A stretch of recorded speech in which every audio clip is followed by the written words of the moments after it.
The stars looked different from up here. Commander Jake Morrison had been staring out the viewport of the Earth defense vessel Horizon for the past 20 minutes, watching the endless ocean of space stretch out before him.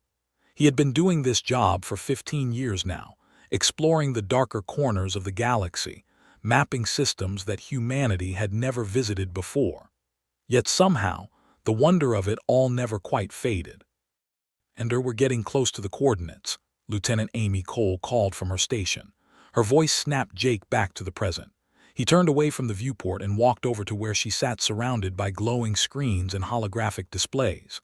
"How close?" he asked. "About 30 minutes until we're in position above the site. Ground control is already setting up the excavation equipment."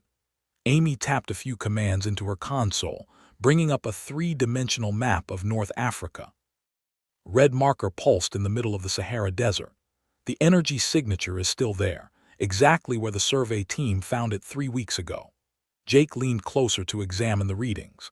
The signal was faint but persistent, buried deep beneath thousands of years of sand and rock. It had been discovered by accident during a routine geological survey, the kind that mining companies ran constantly as they searched for new resources. But this wasn't iron or copper or anything else they recognized. This was something entirely different. "What do we know about it so far?" Jake asked. Dr. Henry Shaw looked up from where he sat near the back of the bridge, his tablet computer resting on his lap. Henry was the team's chief archaeologist, a thin man in his late 50s with gray hair and sharp blue eyes that missed nothing. "Not much, I'm afraid. The initial scans suggest it's metallic, possibly some kind of constructed object rather than a natural formation. But the depth is what interests me most. Whatever this thing is, it's been down there for a very long time. How long? That's what we're here to find out." The Horizon descended through Earth's atmosphere an hour later, her hull glowing faintly from the friction of re-entry. Jake watched through the main viewport as the blue sky gradually gave way to the familiar brown and gold landscape of the Sahara. Even from this height, he could see the excavation site, a tiny cluster of vehicles and equipment that looked like children's toys against the vastness of the desert. The ship settled onto a prepared landing pad with barely a tremor.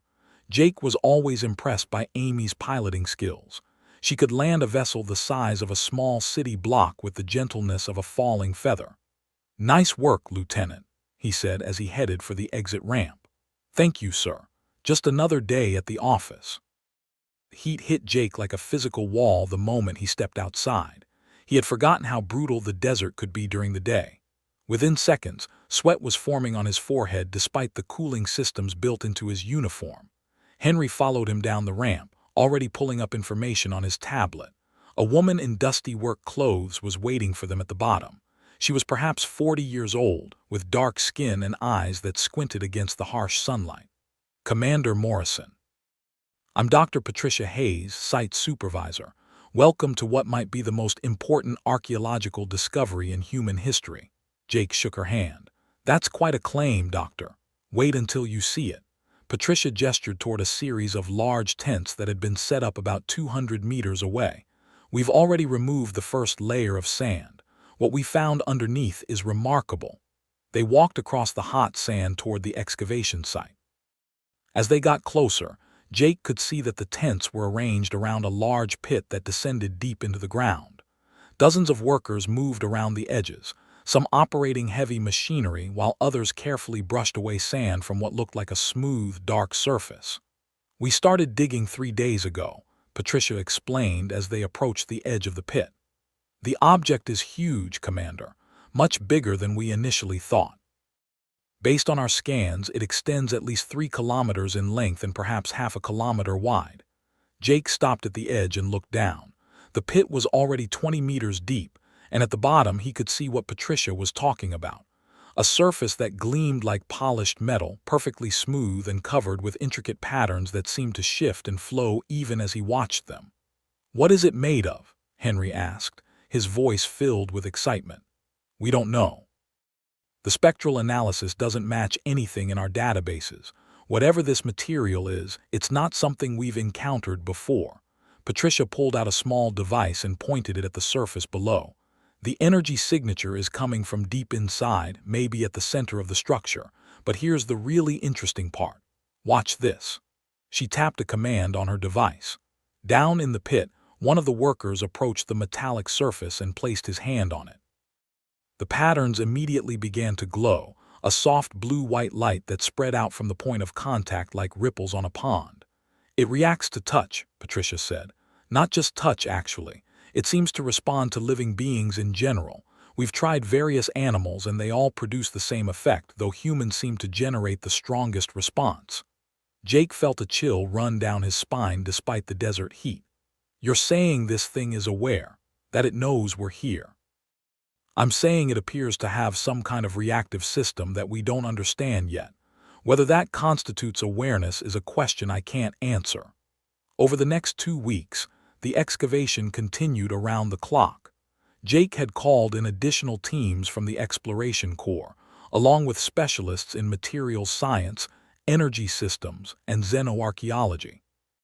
The site became a small city of tents and equipment, powered by fusion generators and protected by security teams that worked in rotating shifts. The structure continued to amaze everyone who studied it. The deeper they dug, the more complex it became. The patterns on the surface weren't random decorations. Henry discovered that they matched symbols found in ancient human civilizations scattered across Earth. Mesopotamian temples, Egyptian pyramids, Mayan astronomical observatories, even cave paintings in France that were over 30,000 years old. All of them contained fragments of the same geometric language that covered this buried object. It's like someone left breadcrumbs, Henry said one evening as he and Jake reviewed the day's findings in the command tent. Clues scattered throughout human history, waiting for us to become advanced enough to understand them. But why? Jake asked. If someone wanted us to find this thing, why bury it so deep? Why not just leave it on the surface with a big sign that says, "Dig here"? Maybe we weren't ready. Maybe we needed to develop our technology to a certain point before we could handle what we found. Henry pulled up an image on his screen showing a comparison between the symbols on the structure and those found in an Egyptian temple. Look at this. The symbol here represents protection or guardianship in ancient Egyptian. And here in the Mayan Codex, this same pattern means watcher or sentinel. What if this object was meant to protect something, or protect us from something? Before Jake could respond, Amy's voice crackled over the communication system. "Commander, you need to see this. We've found something at the center of the structure." Jake and Henry rushed out of the tent and headed for the main excavation shaft. Over the past week, the team had been drilling a vertical tunnel down through layers of rock to reach what scans suggested was the heart of the buried object. It was slow, careful work. Nobody wanted to damage whatever lay below. Amy was waiting for them at the shaft entrance, her face flushed with excitement. "We broke through about 10 minutes ago. There's a chamber down there, Commander. A big one." Jake looked at the shaft, a narrow tube that descended into darkness. "How big?" "Big enough to hold a cathedral, maybe bigger." They descended in a work elevator, the metal cage creaking and swaying slightly as it carried them down through the shaft. The walls changed as they dropped below the level of the sand and rock. Smooth metal replaced rough stone, and those strange flowing patterns began to appear, glowing faintly in the darkness. The chamber took Jake's breath away. It was massive, a perfect sphere carved out of the same dark metal as the exterior. The walls pulsed with soft light, and the patterns here were more complex, moving in ways that hurt to look at directly, as if they existed in more dimensions than human eyes were meant to perceive. But it was what stood in the center of the chamber that made everyone stop and stare. A throne. There was no other word for it. It rose from the floor like it had grown there, all smooth curves and elegant lines, crafted from a material that seemed to shift between solid and liquid, between matter and pure light. "My God," Henry whispered. "What is this place?" Jake walked slowly toward the throne, his footsteps echoing in the vast chamber. The closer he got, the more he could feel something. A presence maybe, or just the weight of immense age. This place was old, far older than human civilization. Older than humanity itself, perhaps. "Don't touch it," Patricia warned from behind him. "We don't know what might happen." But Jake couldn't help himself. He reached out, his hand trembling slightly, and placed his palm on the armrest of the throne. The reaction was immediate. The patterns on the walls blazed with light, so bright that everyone had to shield their eyes. A deep vibration ran through the chamber, through the entire structure, through the very bedrock of the earth itself. And then, silence. The light faded back to its previous soft glow. Nothing else happened. "Well," Jake said, trying to keep his voice steady, "that was interesting." What they didn't know, what they couldn't have known, was that Jake's touch had done more than just trigger a light show. It had sent a signal, a pulse of energy that traveled faster than light itself, racing out from Earth toward the farthest reaches of the galaxy. And in certain places, in ancient monitoring stations and hidden outposts, alarms that hadn't sounded in millions of years suddenly began to wail. The Galactic Council received the alert 6 hours later. Their meeting chamber, a vast space station orbiting a neutron star at the galaxy's center, erupted into chaos as the message scrolled across their displays. Representatives from dozens of species began speaking all at once, their various forms of communication creating a cacophony of sound, light, and telepathic noise. At the center of it all stood High Counselor Zareth, a being of crystalline structure that refracted light into rainbow patterns. He was old, even by the standards of his long-lived race. He had served on the council for over 10,000 years, and in all that time he had never seen such panic. "Silence," he commanded, his voice cutting through the noise. Gradually the chamber quieted. "I understand your concerns. Yes, the signal matches those of the ancient wardens. Yes, one appears to have been activated on the human homeworld, but we must not overreact." Not overreact. The speaker was Ambassador Krell, a reptilian being whose species had been traveling the stars for over 1,000,000 years. "Counselor, the humans have awakened something that should have remained buried forever." "Do they have any idea what they've done?" "I doubt it. The humans are young, barely a century into space travel. They likely found the warden by accident and activated it without understanding what it was." Zareth turned to face the holographic display that dominated one wall of the chamber. It showed Earth, a small blue marble floating in space. "We must go there. We must make them understand the danger." "And if they refuse to listen?" another ambassador asked. "Then we will have no choice but to take action. The wardens are too dangerous to be left active. The architects knew this, which is why they were supposed to be destroyed after the war." Within a day, a fleet of Viridian warships appeared in orbit around Earth. They were beautiful vessels, all flowing curves and crystalline structures that caught and reflected starlight. But they were also deadly, equipped with weapons that could crack a planet's crust or boil away its oceans. Jake was in the command tent when the alert came through. "Sir, we have multiple contacts entering Earth orbit. They're broadcasting on all frequencies, demanding to speak with Earth's government." "Who are they?" "Viridian, sir. And they're not happy." The meeting took place in Geneva, at the headquarters of the United Earth Government. Jake had been summoned from the excavation site, along with Henry and Patricia. They sat in a large conference room alongside Earth's president, Linda Hayes, a woman in her 60s with steel-gray hair and the kind of presence that commanded attention. Across the table from them sat High Counselor Zareth. His crystalline form seemed to fill the room with reflected light, making it hard to look directly at him.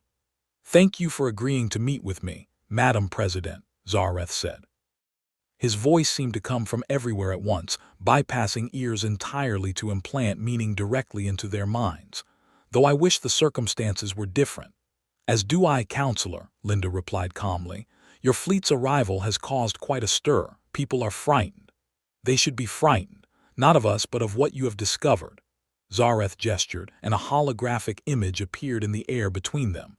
It showed the structure buried beneath the Sahara. "This is a warden, one of 7 created by a race we call the Architects.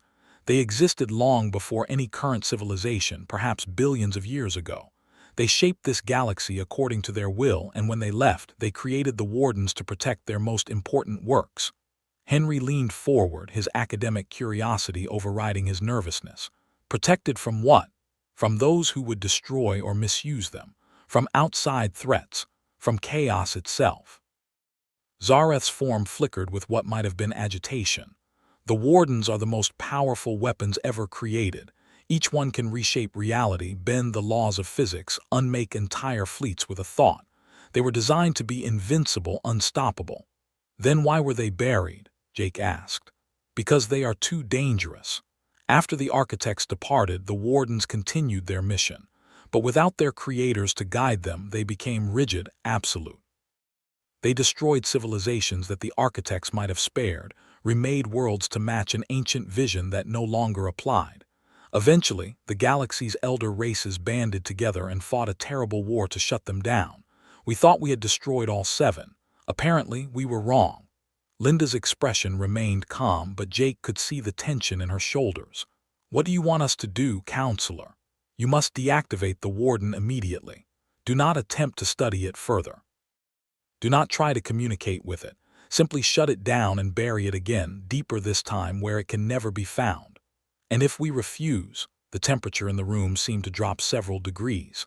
Then we will do it for you, by force if necessary. I have a fleet in orbit, Madam President. I would prefer not to use it, but I will if I must. The alternative is too terrible to contemplate. Before Linda could respond, every screen in the room went dark. Then they blazed to life again, all showing the same message in glowing letters. I am awake, I am whole, I am home. The lights began to flicker. A deep vibration ran through the building, rattling windows and making the floor tremble. Zareth's crystalline form flared bright with what could only be fear. It's too late, he whispered.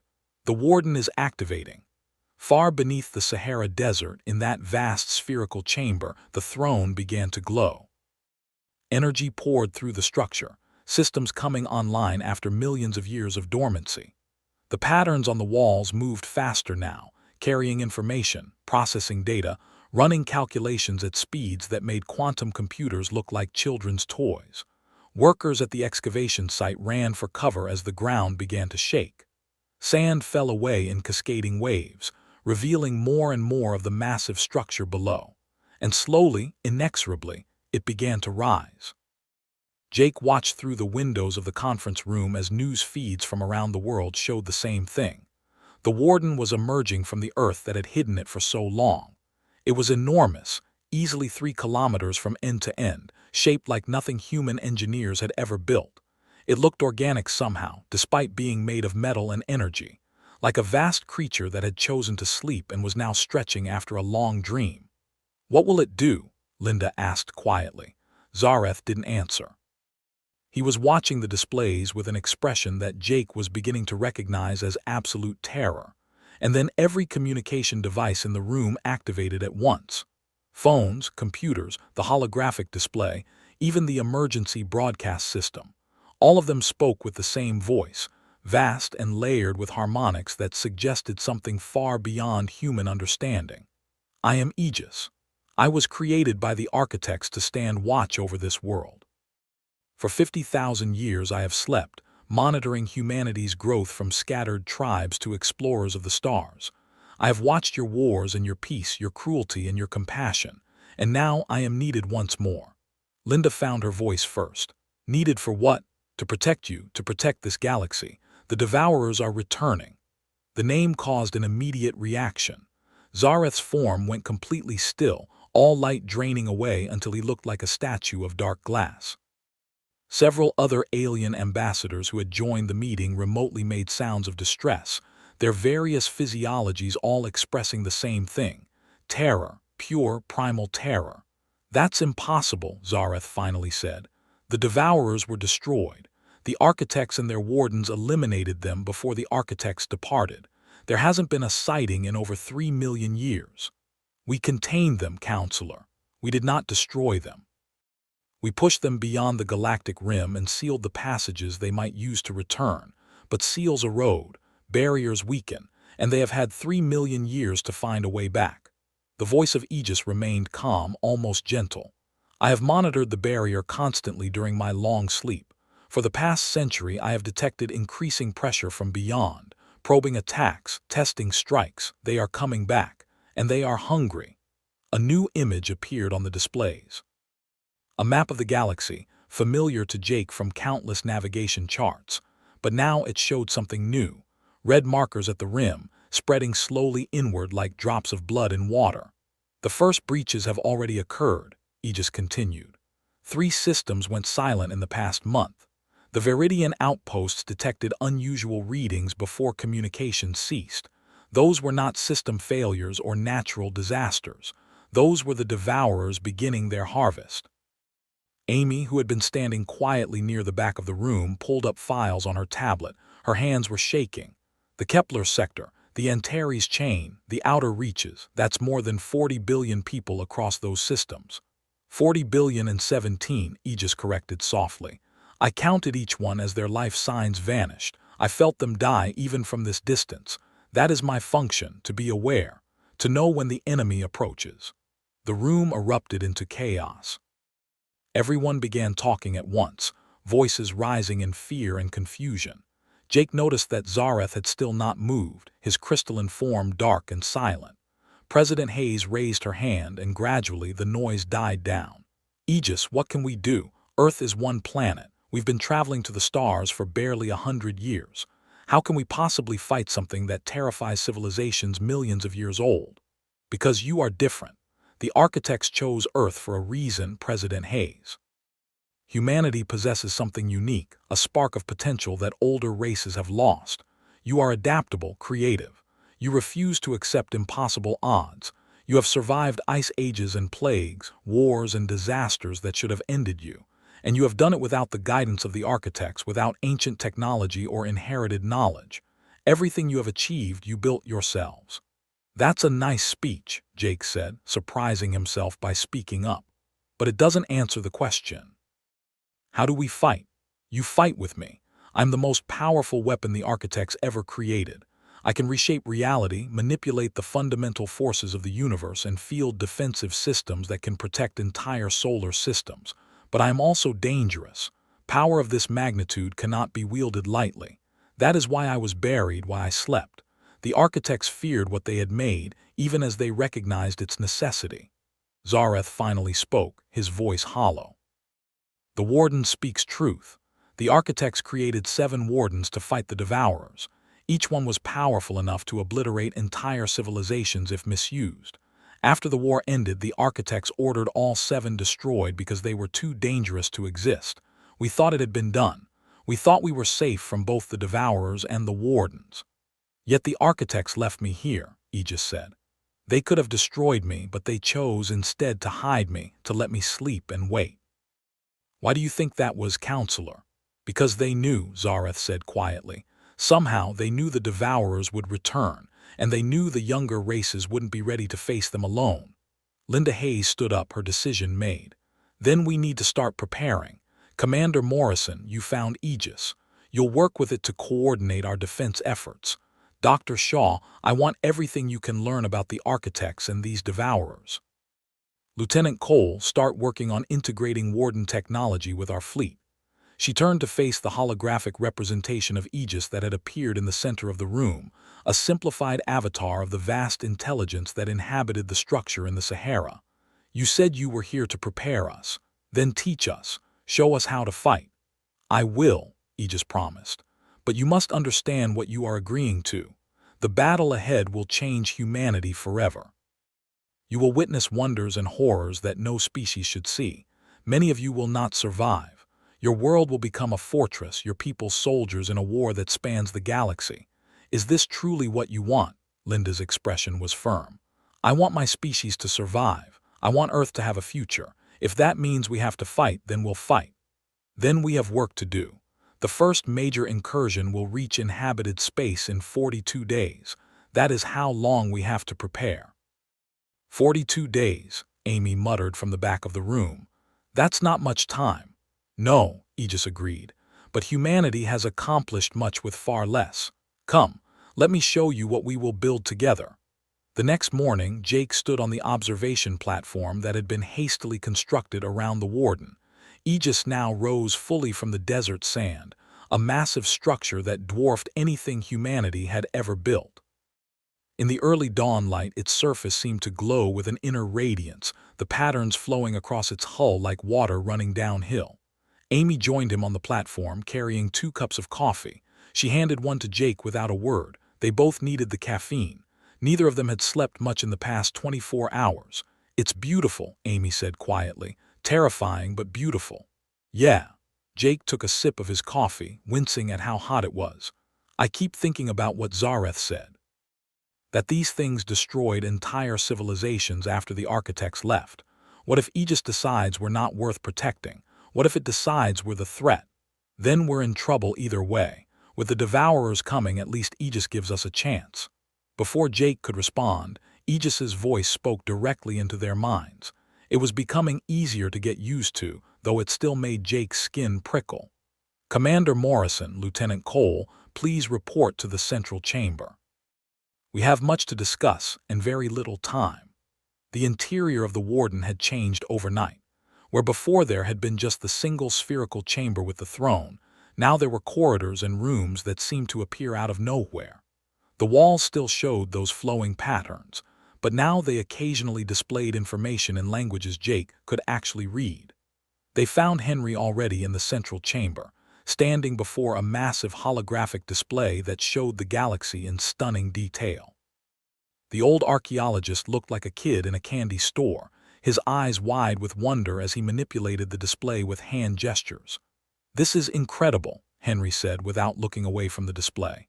"Aegis has records going back millions of years. Trade routes, political boundaries, wars, migrations, it's all here. We could spend a lifetime studying this and barely scratch the surface." "We don't have a lifetime," Jake reminded him. "We have 42 days, 41 now actually." The holographic display shifted, zooming in on the galactic rim where those red markers continued to spread.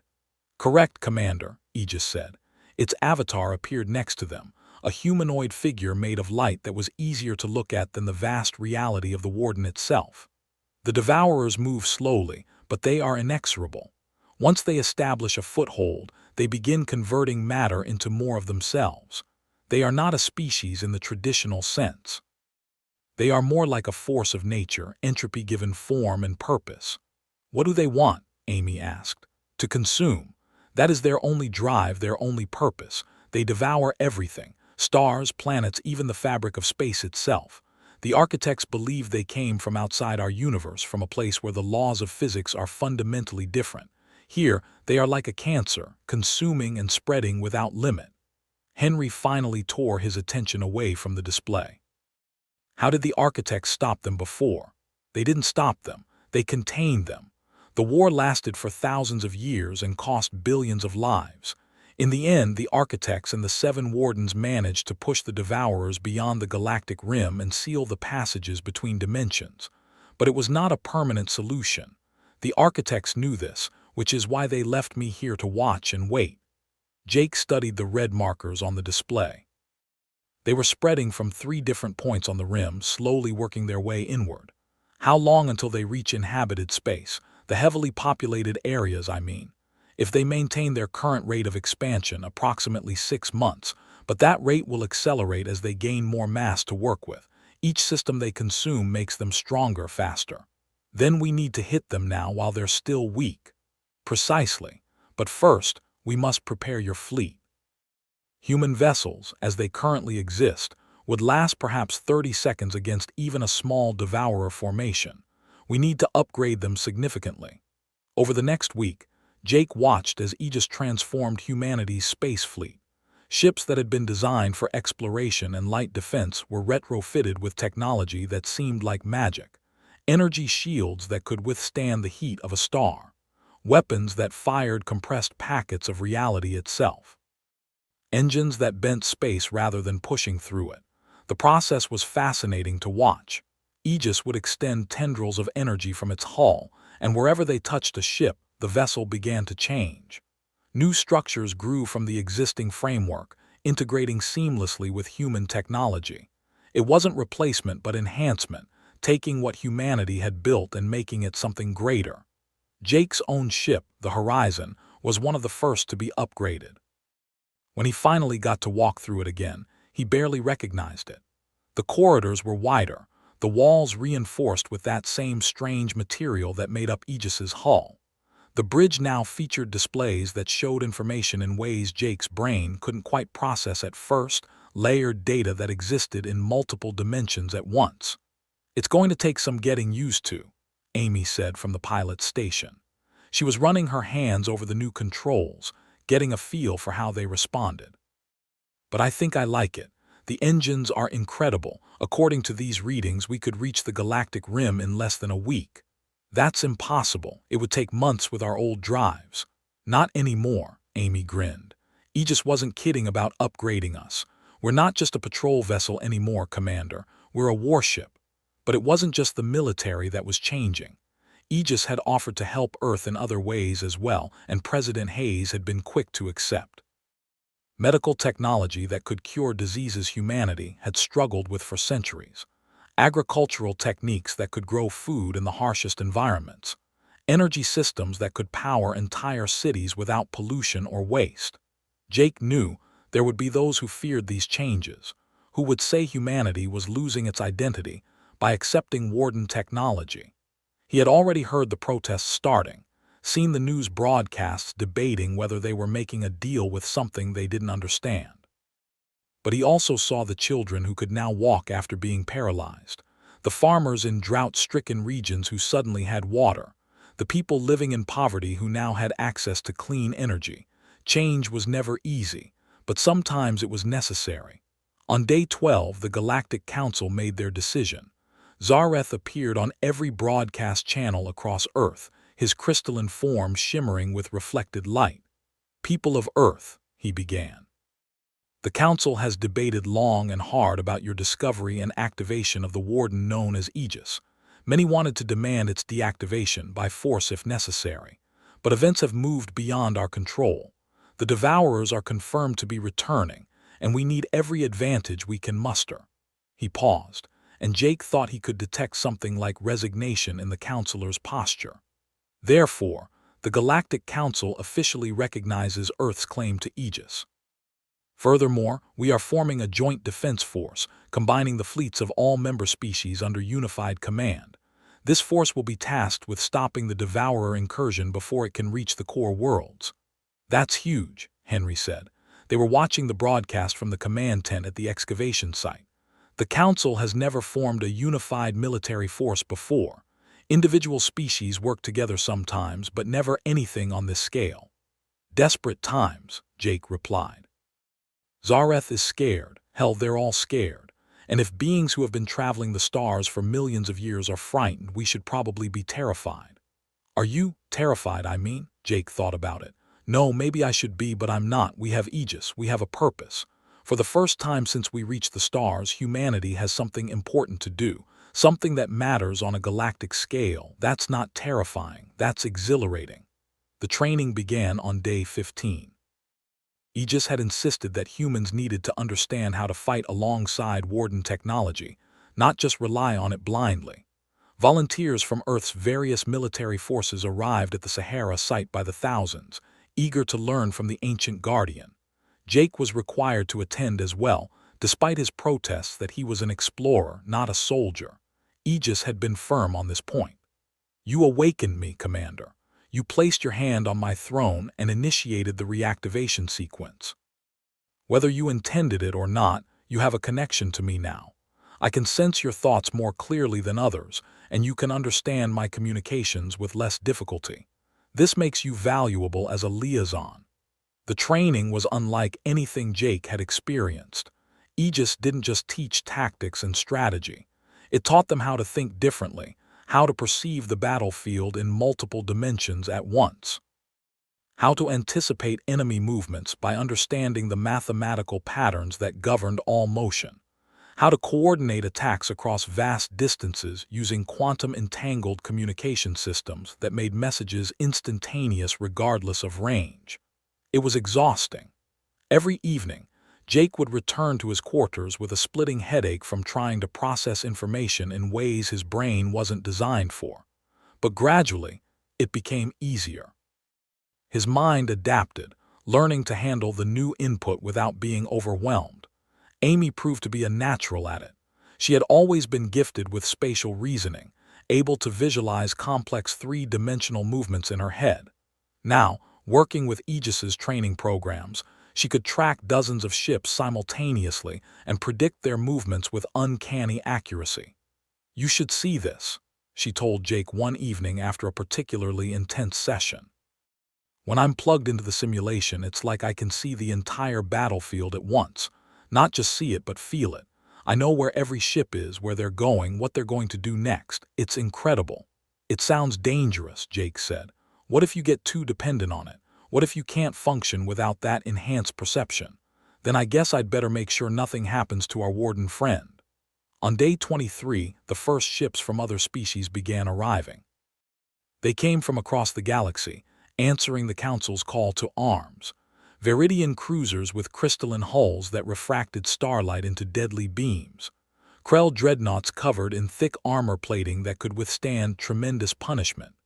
Delicate Asher vessels that seemed too fragile for combat but moved with impossible speed and grace. Each species brought their own technology, their own tactics, their own way of understanding warfare. And Aegis studied them all, learning their strengths and weaknesses, figuring out how to integrate them into a cohesive fighting force. Jake was present when the fleet commanders first met. It took place aboard a massive Viridian command ship in orbit above Earth, a vessel so large it had its own artificial gravity and could house tens of thousands of crew members. The meeting room was enormous, with representatives from over 50 different species. Some were humanoid, others were so alien that Jake had difficulty even describing them. There were beings of pure energy contained in magnetic fields, hive minds that spoke with one voice through hundreds of individual bodies, and creatures that existed partially in other dimensions. Admiral Kyle Porter represented Earth's forces. He was a veteran of humanity's early conflicts in space, a stern man in his 60s with gray hair cut military short. He stood at the podium looking remarkably calm given that he was addressing beings whose civilizations were millions of years older than his own. "Thank you all for coming," Kyle began. "I know that many of you have reservations about this alliance. Some of you believe humanity is too young, too inexperienced to be trusted with a warden. Others think we should hand Aegis over to older, wiser races. I understand these concerns." He gestured, and a holographic display appeared showing the red markers spreading across the galactic rim. "But the Devourers don't care how old our civilizations are. They don't care about our politics or our prejudices. They only care about consuming, and if we don't stand together, they will consume us all." "Fine words," said a Krell commander, its reptilian face twisting into what might have been a sneer. "But words won't stop the Devourers. What makes you think humans can contribute anything meaningful to this fight?" Before Kyle could respond, Aegis's voice filled the chamber. "Because humans are creative in ways older races have forgotten. Because they adapt quickly to new situations. Because they refuse to accept defeat even when logic says they should surrender. I have studied every species in this galaxy over millions of years. Each has strengths, but humanity possesses something special. The architects recognized it. That is why they chose Earth as my resting place." The room fell silent. Having a warden speak directly was still unusual enough to command everyone's attention. "I do not suggest that humans lead this force," Aegis continued. "They lack the experience and knowledge that older races possess, but I do suggest that you listen to their ideas, consider their perspectives. Innovation often comes from those who don't know that something is supposed to be impossible." The meeting continued for hours, with representatives arguing about strategy, logistics, and command structure. Eventually, they reached a compromise. Admiral Kyle would serve as one of 3 commanders, alongside a Viridian admiral and a Krell general. Major decisions would require agreement from at least 2 of the 3. It wasn't perfect, but it was workable. On day 30, Jake took the Horizon out for its first real test flight. Amy was at the helm, Henry sat at the science station, and a crew of 20 others manned various positions throughout the ship. They were accompanied by a squadron of other upgraded Earth vessels, all eager to see what their new capabilities could do. "All right, people," Jake said from the command chair. "Let's see what this ship can do. Amy, take us to the edge of the solar system. Best speed." "Yes, sir." Amy's hands moved over the controls and the Horizon leaped forward. Not with the slow acceleration Jake was used to, but instantly, as if someone had simply changed their position from one place to another. The solar system blurred past them. Mars, the asteroid belt, Jupiter with its swirling storms. All of it flashed by in seconds rather than hours. When they finally stopped, Neptune hung in the viewport, its blue surface serene and distant. "Elapsed time?" Jake asked. 3 minutes, 40 seconds, Amy reported, and Jake could hear the awe in her voice. "Sir, it would have taken us almost 2 weeks with our old drives. And we barely used a fraction of the available power," Henry added from his station. "According to these readings, we could maintain this speed for months without needing to refuel." Jake let himself smile. "All right, now let's test the weapons. Patricia, are the targets in position?" Dr. Patricia Hayes, who had remained with the expedition and now served as the Horizon's chief science officer, checked her displays. "Confirmed, Commander. We have 3 test asteroids at various distances. The nearest is 1 million kilometers, the farthest is 10 million. Lock onto the nearest target, fire when ready." There was no dramatic buildup, no charging sound or warning klaxon. The Horizon simply fired, and the asteroid 1 million kilometers away simply ceased to exist. One moment it was there, a chunk of rock and ice tumbling through space. The next moment there was only empty vacuum. "What the hell just happened?" Jake asked. "We unmade it," Henry said, staring at his instruments in disbelief. "The weapon doesn't just destroy matter, it removes it from existence entirely. There's no debris, no energy release. The asteroid is just gone." "Try the other targets," Jake ordered, his mouth suddenly dry. The results were the same. Distance didn't seem to matter. As long as they could target something, the Horizon could remove it from reality. It was the most terrifying weapon Jake had ever seen, and his ship now carried dozens of them. "I think I understand why the galaxy was scared of the Wardens," Amy said quietly. Back on Earth, the social changes continued to accelerate. The technology Aegis provided was transforming daily life in ways both large and small. People who had been blind could now see, using biological implants that interfaced directly with the brain. Deserts were becoming gardens as new irrigation techniques turned sand into fertile soil. Diseases that had plagued humanity for millennia were being cured with treatments that rewrote genetic code at the cellular level. But there was resistance too. Religious leaders debated whether accepting Warden technology was playing God. Politicians argued about who would control access to these new capabilities. Some people simply rejected it all, insisting that humanity should rely on its own abilities rather than gifts from an alien intelligence. Jake understood their concerns. Change was always frightening, especially change that happened this quickly. But he also knew they didn't have the luxury of taking their time. The Devourers were coming, and without Aegis, without these upgrades, humanity and every other species in the galaxy would be swept away. On day 37, the scouts returned from the galactic rim. They brought recordings that made Jake's blood run cold. The Devourers weren't like any enemy humanity had ever faced. They weren't ships or beings in the traditional sense. They were more like holes in space, regions where reality itself broke down. Everything that touched them simply vanished, converted into more Devourer mass. "How do you fight something like that?" Kyle asked during the briefing. They were gathered in Aegis's central chamber, surrounded by holographic displays showing the scout footage. "With difficulty," Aegis replied. "The Devourers exist partially outside normal space-time. Conventional weapons pass through them without effect. Energy weapons feed them, making them stronger.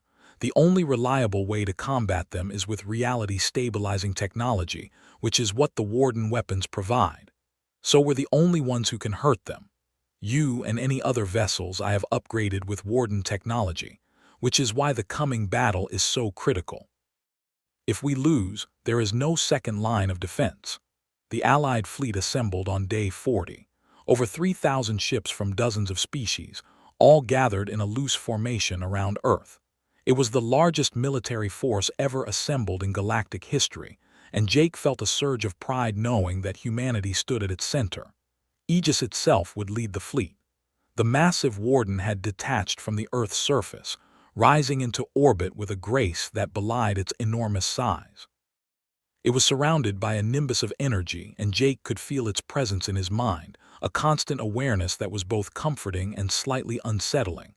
"All ships report ready," Amy announced from the Horizon's bridge. They would be part of the vanguard, the first wave that would meet the Devourers in combat. "Then let's not keep them waiting," Kyle's voice came over the fleet-wide channel.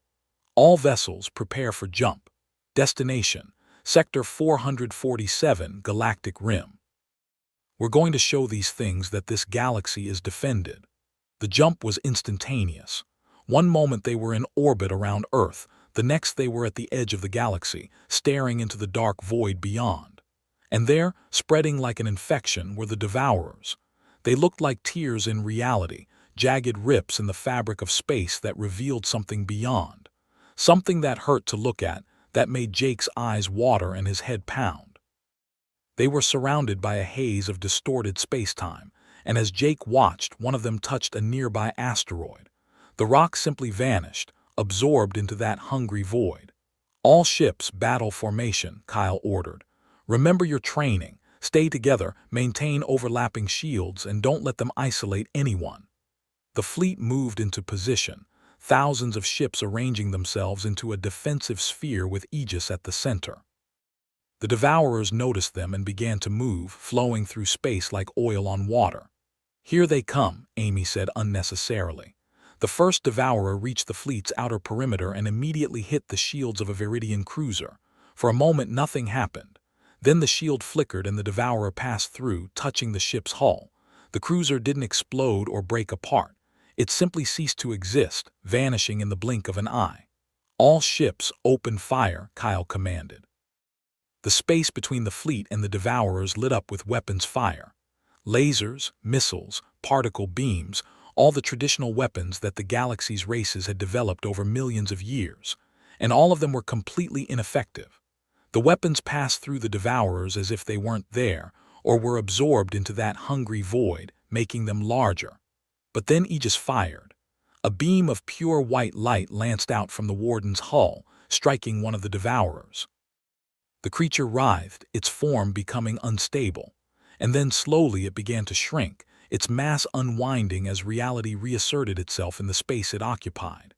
"Target confirmed destroyed," Patricia reported. "The Warden weapons work." "All upgraded vessels fire at will," Kyle ordered. The Horizon's weapons added their fire to Aegis's, and Jake watched with grim satisfaction as another Devourer was unmade. Around them, other upgraded ships were doing the same. Humanity's fleet, along with a few dozen vessels from other species that Aegis had managed to upgrade, were the only ones doing any damage. But there were hundreds of Devourers and they were fast. 3 more allied ships vanished before Jake could even register what was happening. A Krell dreadnought, an Ashir destroyer, and one of Earth's patrol vessels, all gone in seconds. "We can't keep this up," Amy said, her hands flying over the controls as she maneuvered the Horizon to avoid a Devourer that was trying to flank them. "There are too many of them." "Aegis, we need help," Jake called out. "Agreed. Initiating primary defense protocol." The space around the Warden began to shimmer, and then reality twisted. Jake watched in awe as Aegis created what looked like a barrier, a sphere of stabilized space-time that the Devourers couldn't penetrate. The creatures hit it and recoiled, unable to pass through. "All ships fall back inside the barrier," Kyle ordered. The fleet retreated behind Aegis's protection, and for a moment there was a lull in the fighting. The Devourers surrounded them, pressing against the barrier from all sides, but they couldn't break through. "This is incredible," Henry said, studying his instruments. "Aegis has created a bubble of absolute reality. Inside it, the laws of physics are reinforced, stabilized. The Devourers can't exist here." "How long can it maintain this?" Jake asked. "Unknown, but I suspect not indefinitely. This must require enormous amounts of energy." Aegis's voice filled Jake's mind, and he realized it was speaking only to him. "Commander Morrison, I require your assistance." "What do you need?" "The Devourers are more numerous than anticipated. I can hold them here, but I cannot destroy them all while maintaining the barrier. I need someone to coordinate the fleet's attacks from inside my primary chamber, someone who understands both human tactics and Warden capabilities." "You want me to come aboard?" "Yes, and quickly. Time is critical." Jake turned to Amy. "You have command of the Horizon. I'm transferring to Aegis." Sir, Amy looked confused. Why? Because our ancient friend needs help, and apparently I'm the best person for the job. He stood up from the command chair. Don't do anything stupid while I'm gone. That's my line, sir. The transfer was accomplished by Aegis itself, which extended a tendril of energy that enveloped Jake and transported him instantaneously to the warden's central chamber. He materialized next to the throne, which now glowed with active power. Sit, Aegis instructed. Jake hesitated for only a moment before sitting down on the throne. The moment he did, his awareness exploded outward. Suddenly, he could see the entire battlefield at once, could feel every ship in the fleet, could sense the devourers pressing against the barrier. It was overwhelming, like trying to drink from a fire hose. Focus, Aegis said gently.